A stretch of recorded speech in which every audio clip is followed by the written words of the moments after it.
Let's talk about what you do. You are an interior designer, and the market is quite large. We have a lot of people coming in. It's opening up to other sectors now, or other sectors are embracing and needing the service of an interior design. What's it like? Well, I think there's every industry is actually segregated.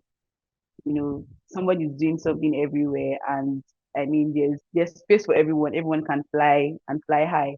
So I don't think it's actually a problem. We have more people, we have more spaces. So as well, we also need more interior designers to come in. So I mean, there's space for everyone. All right. So in the course of doing interior design, what does it mean how does it take you to create design for a space? Are there different things that comes into consideration when you're designing a space? What are the things that an interior designer should know and be able to do? Okay, so the thing is, I know we have this conversation several times at work.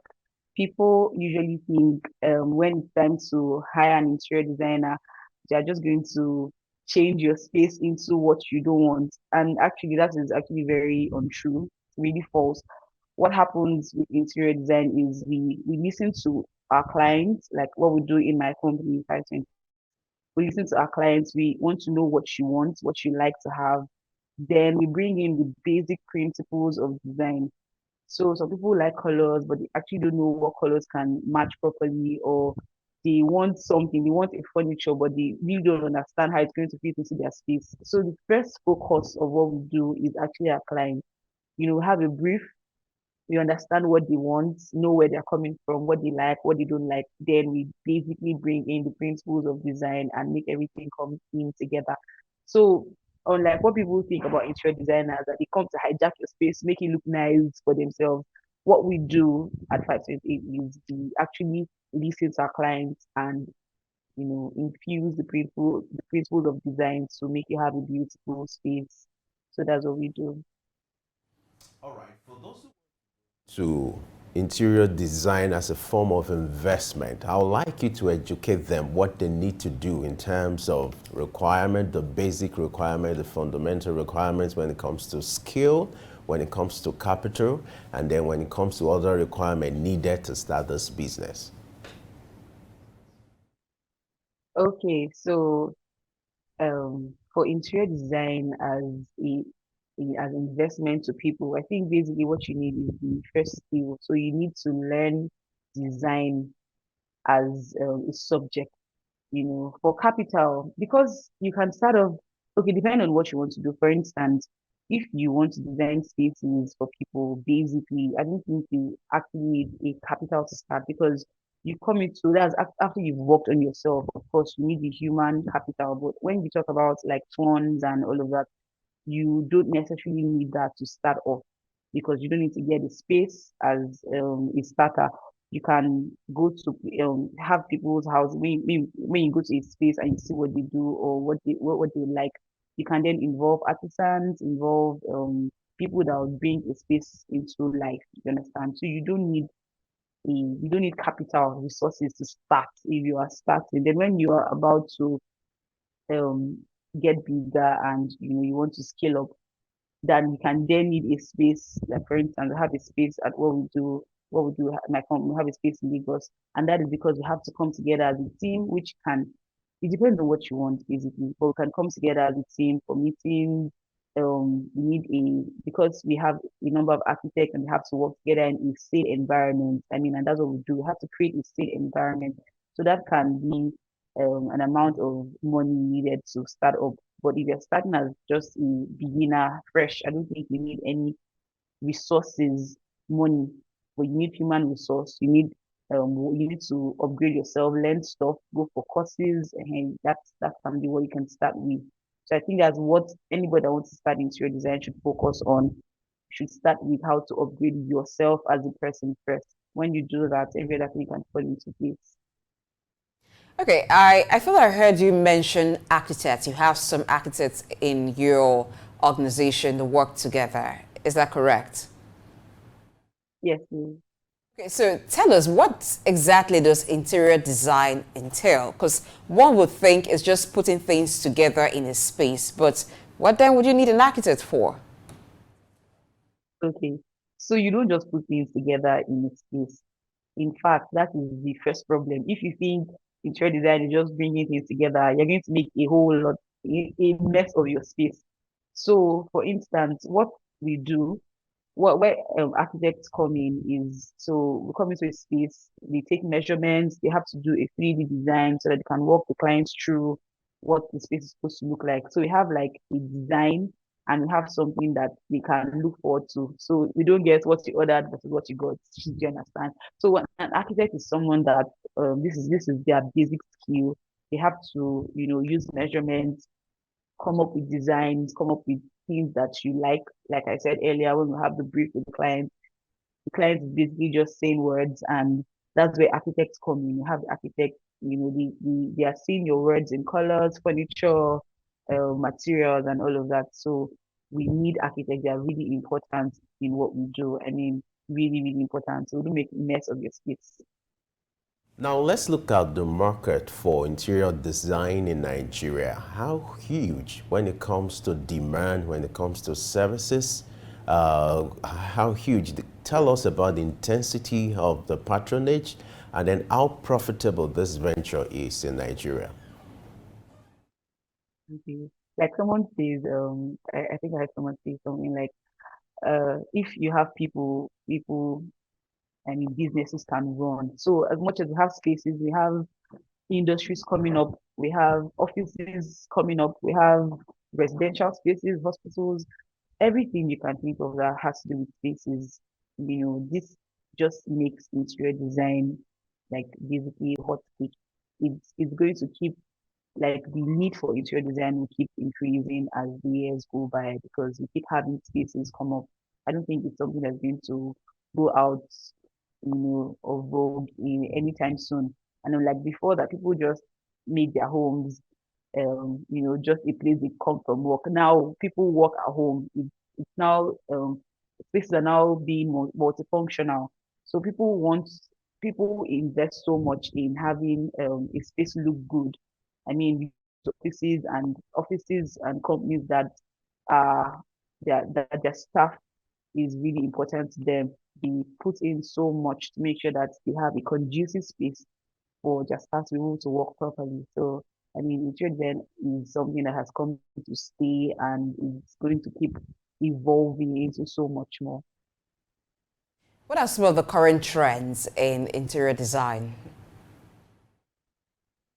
Okay, so because of technology, I mean, technology is just going up and up and up these days.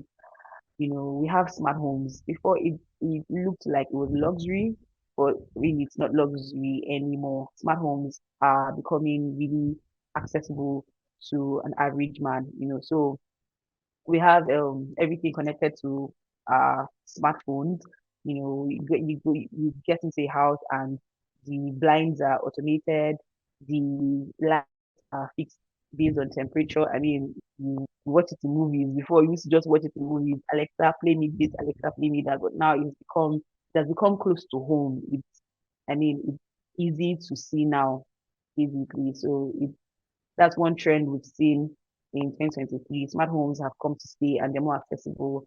Then prior to now, I don't think we had a number of spaces that were all out to get greens in their space. But because of the eco-friendly times that we are in, we have people embrace green so much. I mean, people are quick to say they're plant moms and plant dads. It wasn't like that before. We just had trees outside our homes that were just okay, but now they are in our homes, and it's not just about being artificial plants.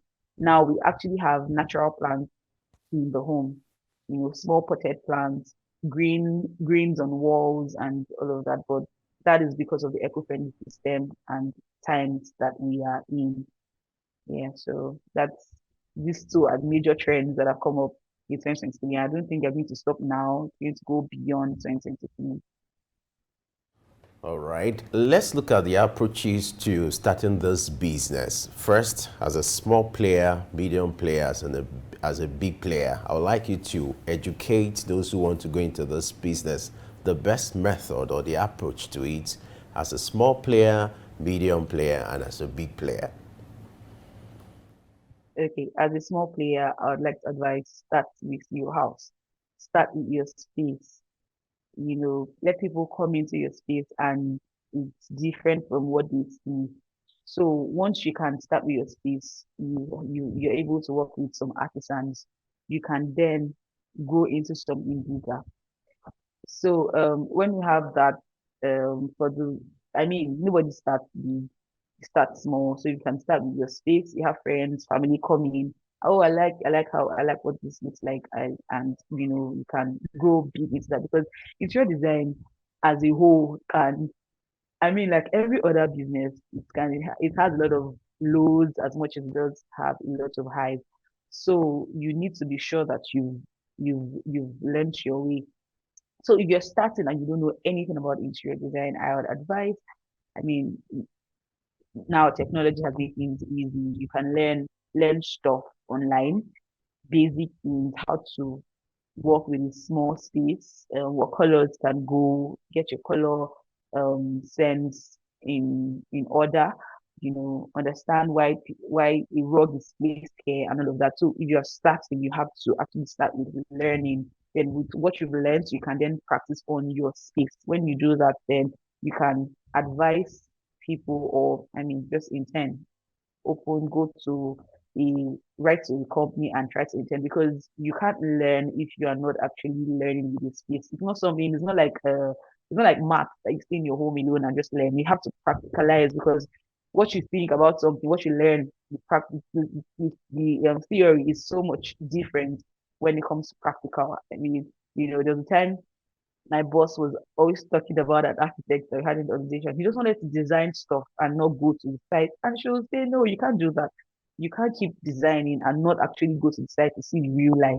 So if you're starting, you have to, after you've done a lot of studying and all of that, you need to practicalize what you've learned somewhere else before you start collecting someone's money so they don't lock you up. So of course, when you start that, when you start small, you can then scale up how do I say the medium? I mean, if you're doing much more spaces, you're already growing. Then when you are big, you can then get architects. Of course, even for when you start small, it's something you should actually put into place because once you're doing a small space and you don't use the services of an architect, it might not show as much as when you have to do a user space, which is actually going to be a mess. I mean, there's no big space that is done without a floor plan, 3D, and all of that. So basically, if you're just starting small, just want to invest so much in yourself. Start with your own space. You don't have to do everything. You don't have to paint. Just the simple things. Okay, what can I do? What can I recycle? This tire that's been thrown out, who can I give it to that can make it into something? I mean, it's just about the thoughts first. When you can think about it, you can actually do. Then after that, you try to intern with an organization that is working, that is running large scale. It just helps you build confidence and helps you know what you're supposed to do. It just brings you literally to the real life of things.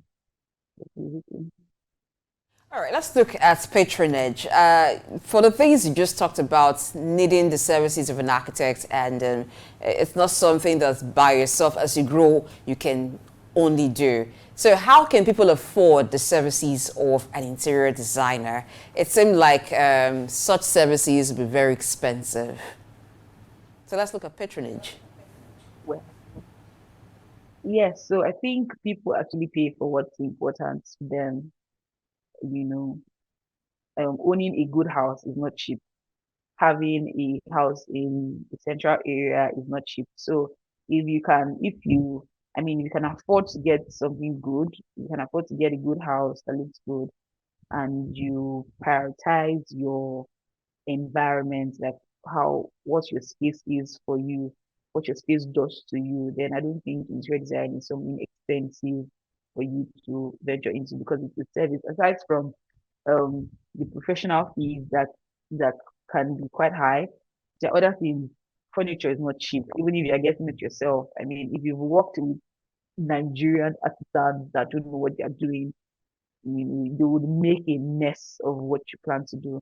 So when you pay for someone to do this, they literally take off the burden. So like I said, it depends on what is what you value. So if you value your time and value your sanity and your peace, you would want to pay someone to take off the body and just sort it out, because this is what we do. We've mastered this, so we can actually um um give you what you want. Do you understand? So I mean, I don't think it's something, if somebody can buy a house, if somebody can buy several other things, I don't think interior design is a luxury, not luxurious, it's a necessity if you understand and prioritize your skills. All right. There are two sides to a coin. We've been looking at the good side, the potential, the profitability. Now let's look at the other side of it. For anyone who wants to go into this business, what are the constraints? What are the challenges when it comes to dealing with people and then putting this kind of business together? Okay, maybe I'll just talk from my own experience. I think one thing that was a major blow for me was working with artisans in Nigeria, because I spent a lot of time on Pinterest, the app Pinterest, and you'd see some multifunctional pieces, a sofa that you can chain to a bed at night, or a dining table that you can use for you can pull out for a workstation. You understand all of that? And I'm like, wow, this is so good. But some Nigerian artisans will show you that all power belongs to them, So, but I mean, I don't think all businesses do not have they don't have things like this. Every business has a downside to it. Like, you just have to master. So one thing, because interior design majorly has to deal with hand workmen, artisans, you're dealing with painters, tilers, um, electricians, and because a huge number of these people do not actually go to a school, they just learn it as a handwork. You didn't go to school like how you want to study law and you go to school for 7 years and all of that. You didn't do that. So there's a huge gap.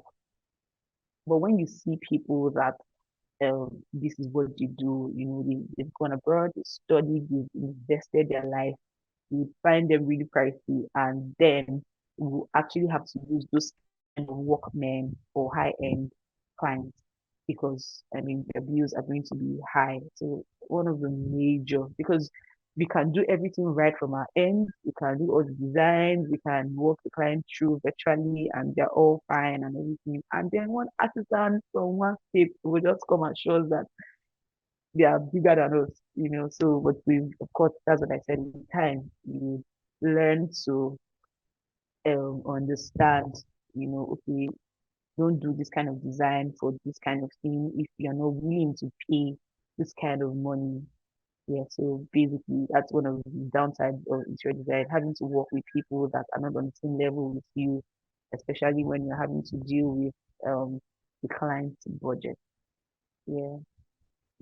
All right, so how do you come by design materials and how does it influence the kind of design that you would do or you get to achieve at the end of the day? What kinds of materials do you source for as an interior designer? Okay, so, well, like I said, basically, most of the design is it starts with the client. So, for instance, you might have to work with a client that is very, they like recycling, they like recycled materials. So, because of that, that channels how and where we look for materials. Then you might want to work with the client that want his or her home to look like all these palace styles. And in Nigeria, you might not be able to get that. You have to ship something from maybe Dubai or Italy. Because of that, it kind of like streamlines what exactly we're looking for. So there's no one way fit all, one thing fits all for how we get our material. It's actually tailor fit for our clients. What do they want? How do they want it? Then we then source for it. But I mean, it's just about sourcing. It's about looking for something. It doesn't have to be that everywhere. For instance, we worked with clients that wanted this weaker material, the weaker that like the baskets. She wanted it everywhere for the bulbs. Because of that, in Lagos, there's a place that everybody knows. I mean, that if you go there, they can help you weave it and all of that. That means that all the furniture we are getting for her, we go there to get it. Someone else might not like to make a material, you know, something else. So it's basically about the client. I would like you to talk to us about how to blend the right color with the right materials. If you agree with me when it comes to interior design, this is very crucial. So having a blend, the right blend or the mix of color with the right material. Talk to us about this. Okay, so that's the principle of design. I, it's not something you just learn. I can just explain one of and you just learn it. It actually happens with use. So, for instance, if you have a small room, you don't want to paint it um a bold color because it's going to make it look smaller. I mean, why do you have a really small room and you're painting it dark blue and you're wondering why your room is smaller, or every time you go into your room you are moody and or why should I have maybe like a furniture that has four sitters and they all have different colors and the wall has a different color, and I'm not trying to do a color block because color blocking is also accepted. I mean, there are spaces that we can actually do color blocking and they come out really well. So trying to understand how to use colors and infuse them. I don't think it's a one-day job. It's something that with time you can understand. And that's why sometimes you have color palette. Okay, so can we add these two colors together? How is it going to look like? Or that's why the need of an architect comes in. So the clients want pink, orange, purple, red, green, and she just has everything muffled up in her head. You know, we do a design and work out to, do you like how this piece looks? Do you understand? So it's not something I can just say purple goes with yellow because I mean the times we are in, color blocking is very allowed. You just have to bring it, bring some good balance into it. When you use dark colors, in a space, or use bold colors in space, you're also giving space for neutral colors so that I mean when you come into the space you can actually be welcoming and everything is not just throwing at you and all of that. So I don't think it's something I can just explain and say this is how to go about it. It happens with time and use. Okay, I know that this kind of job, it takes a lot of creativity for you to deliver. But are there sometimes situations when from the beginning you didn't envisage it was going to be that way, but along the line came a challenge? Can you talk to us about a very challenging job that you've handled and how you were able to maneuver? Okay, let me see. Okay, we actually have sometimes we actually have some clients that they actually don't know what they want. So, but of course, there has to be a target. If once you started your work, you paid. We told you what we're going to do. Started, you paid. Correction, you're going to pay for it. So we've had a client that she wasn't sure about. I mean, her husband, both of them, they just wanted different things. So paint here. Yeah, no, no, no. I want this color. I want this. Something like that. We just have to call them together. Okay, this is the um consequences. These are the consequences of your decision. We can change it. Of course, it's going to prolong the timeline of the project. But so what we did, we just called them together and just make up your mind. We can't repaint this space anymore. Why don't you want it like this? Then of course there was another time, a major project we had. We just realized that somehow my boss, he was not part of the brief. There was an empty wall, and we're shopping for the project, and my boss just felt like, oh, let's get a large mirror for the space. It was just an empty wall that we were not supposed to do anything. But then we realized the client was really not happy about the she was not happy about how we put the mirror there. And we're surprised. I mean, the mirror, you are a woman, babies like mirrors, you want to just look at their face, so come down the stairs and look at you know, it was after a while we realized that one actually had issues looking at herself, like it was actually a problem. And that's another beautiful thing about interior design. Interior design is not just about having your space look beautiful, it does a lot mentally. It can uplift, it can depress, it can, So for that woman, her deliverance literally was she needed to look at herself in the mirror. She didn't like herself. She didn't like how she looked. So she tried to run away from looking at herself because of issues and all of that. But having that mirror was like after a while, of course, it was the bad news period. But after a while, she was happy that we put in that mirror there. So sometimes everything doesn't have to go by the grave, of course, as long as it is not hurting anybody or it is not um, going away from what the client has approved. But just knowing that, okay, this actually fits in here, and yes, I can put it here.